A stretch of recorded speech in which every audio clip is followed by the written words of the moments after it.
आज के इस नए विश्लेषण में आप सभी का बहुत बहुत स्वागत है। आज हम एक बेहद दिलचस्प और सच कहूं तो थोड़ा चौंका देने वाला सफर तय करने वाले हैं।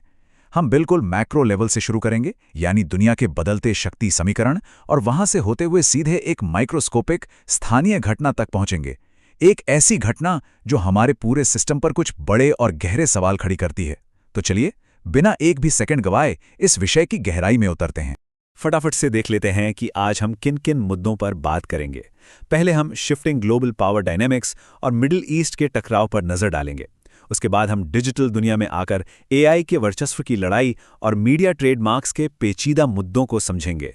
और आखिर में नैन्सी गथरी के उस उलझे हुए रहस्य को डीकोड करेंगे जिसने सबको हिलाकर रख दिया है। तो शुरुआत करते हैं अपने पहले मुद्दे से, शिफ्टिंग ग्लोबल पावर डायनामिक्स। क्योंकि देखिए, दूसरे विश्व युद्ध के बाद जो पुरानी व्यवस्था बनी थी ना, वो अब तेजी से बिखर रही है।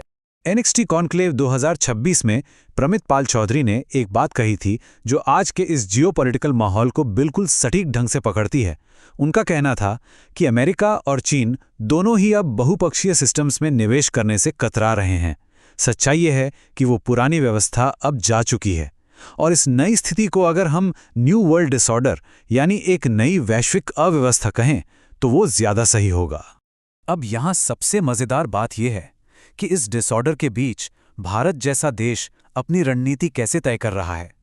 किसी एक सुपर पावर पर पूरी तरह निर्भर रहने के बजाय भारत ने एक नया रास्ता चुना है। वो अलग अलग देशों के साथ छोटे और फ्लेक्सिबल गठबंधन बना रहा है, जैसे जापान, यूरोपियन यूनियन, यूएई और ऑस्ट्रेलिया के साथ नए समझौते। इजराइल इसका एक बेहतरीन उदाहरण है। आज इजराइल भारत का एक मुख्य रक्षा सहयोगी बन चुका है, जहां फाइटर एयरक्राफ्ट से लेकर वॉरशिप्स तक में उनकी टेक्नोलॉजी इस्तेमाल हो रही है। ये बिल्कुल नए दौर की डिप्लोमेसी है दोस्तों, सुपर पावर्स को नाराज किए बिना अपने सारे विकल्पों को खुला रखना।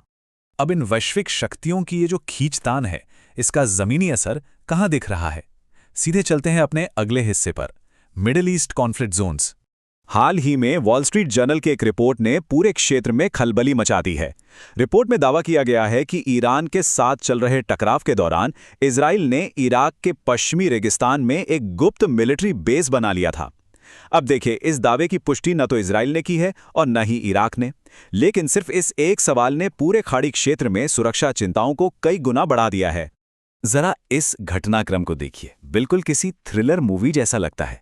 फरवरी में अलेजिडली ये गुप्त ठिकाना बनाया जाता है। फिर कुछ हफ्तों बाद एक स्थानीय चरवाहे को वहां कुछ अजीब गतिविधियां दिखती हैं, हेलीकॉप्टर्स, गोलियों की आवाजें। जैसे ही इलाकी सुरक्षा बल उस इलाके की तरफ बढ़ते हैं, दावा है कि अचानक हुए इजरायली हवाई हमलों ने उन्हें वहीं रोक दिया। सोचिए, एक सुनसान रेगिस्तान में इतनी बड़ी अंतर्राष्ट्रीय हलचल। ये दिखाता है कि स्थिति जमीन पर कितनी ज्यादा जटिल हो चुकी है। और इन जमीनी टकरावों का असर सिर्फ जमीन तक महदूद नहीं है, ये सीधे तौर पर समुद्री व्यापार पर पड़ रहा है। यूकेएमटीओ की एक ताज़ा वार्निंग के मुताबिक दोहा के पास एक कमर्शियल बल्क कैरियर पर किसी अज्ञात प्रोजेक्टाइल से हमला हुआ, जिससे जहाज पर आग लग गई। ऐसे हमले स्ट्रेट ऑफ हॉर्मुज के आसपास बेहद खतरनाक हैं। क्यों?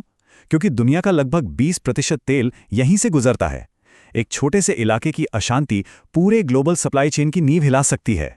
जमीनी और समुद्री टकरावों से निकलकर अब हम एक बिल्कुल अलग पर उतने ही खतरनाक मैदान जंग की तरफ बढ़ते हैं। हमारा अगला टॉपिक है the fight for AI supremacy. AI की इस रेस में अब हर बड़ी कंपनी आगे निकलना चाहती है। सबकी निगाहें अब गूगल I/O 2026 पर टिकी हैं, जहां नए एंड्रॉयड और जेमिनी एआई के जोरदार अपग्रेड्स आने वाले हैं। गूगल के सीईओ सुंदर पिचाई का हाल ही में न्यू दिल्ली आना इस बात का सबूत है कि ये बड़ी टेक कंपनियां अब सिर्फ लैब में मॉडल्स नहीं बना रही, बल्कि उन्हें ग्लोबल स्केल पर लागू करने की एक बेहद तेज होड़ में है। लेकिन जहां इतनी बड़ी टेक्नोलॉजी हो, वहां विवाद ना हो, ऐसा कैसे हो सकता है? 2015 में ओपन एआई एक नॉन प्रॉफिट चैरिटी के रूप में शुरू हुई थी। उनका मकसद था एआई को बिना निजी लाभ के आम जनता के भले के लिए बनाना। लेकिन आज ये एक कैप्ड प्रॉफिट या कमर्शियल संस्था बन चुकी है, और इसी बात पर बवाल मचा हुआ है। इलॉन मस्क ने सैम ऑल्टमैन और ओपन एआई पर मुकदमा ठोक दिया है, ये कहते हुए कि एक चैरिटी को हाईजैक कर लिया गया है। अब आप सोचेंगे कि इसमें इतना हंगामा क्यों है, तो जरा इस नंबर पर गौर फरमाइए। $852 बिलियन, यानी करीब $852 बिलियन। ये OpenAI की आज की वैल्यूएशन आकी गई है। इतनी बड़ी रकम और माइक्रोसॉफ्ट जैसे निवेशकों के आने से संस्था का पूरा डीएनए ही बदल गया है। सबसे बड़ा सवाल यही है कि ऐसी तकनीक जो मानवता का भविष्य बदल सकती है, क्या उसे सिर्फ मुनाफा कमाने वाली एक कॉर्पोरेट संस्था के हाथों में छोड़ देना चाहिए? कोर्टरूम में एक बहुत ही हैरान करने वाला सबूत पेश किया गया। ग्रेग ब्रॉकमैन की 2017 की डायरी का एक हिस्सा। मस्क का पक्ष कहता है कि एआई सिर्फ मुनाफा देखने वालों के पास नहीं होना चाहिए।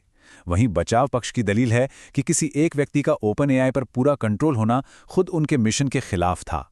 शुरुआती आदर्शों और आज की कॉर्पोरेट हकीकत के बीच का ये टकराव इस नई दुनिया की अव्यवस्था का एक बहुत बड़ा हिस्सा है। एआई के इस कॉर्पोरेट युद्ध से आगे बढ़ते हुए चलिए आते हैं सूचना और मीडिया की विश्वसनीयता पर। Media trademarks and trust. कानून की भाषा में एक टर्म होता है जिसे पासिंग ऑफ कहते हैं। इसको आसान शब्दों में समझें तो अगर कोई नया प्लेटफॉर्म किसी जानी मानी न्यूज़ एजेंसी जैसा मिलता जुलता नाम रख ले तो आम लोग धोखा खा सकते हैं। कानून यहाँ ब्रांड की पहचान और उस धोखे से होने वाले नुकसान को देखता है। इसे एक बिल्कुल ताज़ा उदाहरण से समझते हैं। द गार्जियन और द डेली गार्जियन के बीच इस वक्त नाम को लेकर बड़ा विवाद चल रहा है। एक तरफ लगभग 2 सदी पुराना यूके का अखबार है जिसके अपने सख्त एडिटोरियल नियम हैं। दूसरी तरफ इंडिया में शुरू हुआ एक नया प्लेटफॉर्म। विवाद तब और गर्मा गया जब कई बड़े राजनेताओं ने इस नए प्लेटफॉर्म के आर्टिकल्स को शेयर करना शुरू कर दिया। अब सोचने वाली बात है, इससे पढ़ने वालों को तो यही लगेगा ना कि ये आर्टिकल उस अंतर्राष्ट्रीय न्यूज़ एजेंसी का है। ये इंटेलेक्चुअल प्रॉपर्टी और सूचना की विश्वसनीयता का एक बेहद जटिल मुद्दा बन गया है। वैश्विक शक्तियों, डिजिटल मैदानों और मीडिया के इन मुद्दों से निकलकर अब हम आते हैं अपने आखिरी और सबसे स्थानीय मुद्दे पर, द नैन्सी गथरी मिस्ट्री।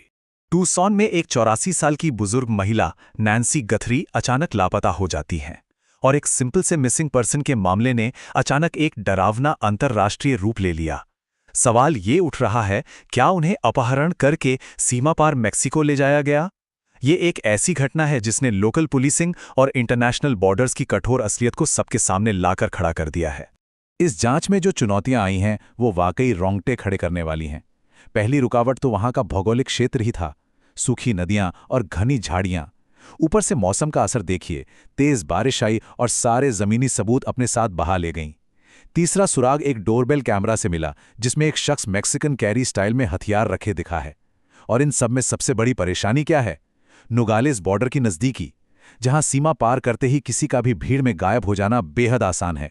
अगर हम इन सभी घटनाओं पर एक साथ गौर करें तो एक बहुत बड़ा सवाल उभर कर सामने आता है। चाहे वो नए ग्लोबल डिसऑर्डर के बीच किसी देश की रणनीति हो, मिडल ईस्ट में हवाई हमले और समुद्री सुरक्षा हो, एआई की अंधी होड़ हो, मीडिया के नाम पर धोखे की संभावना हो, या एक बुजुर्ग महिला के लापता होने की गुत्थी हो, ये सब इसी नई उलझी हुई सदी की सच्चाइयां हैं।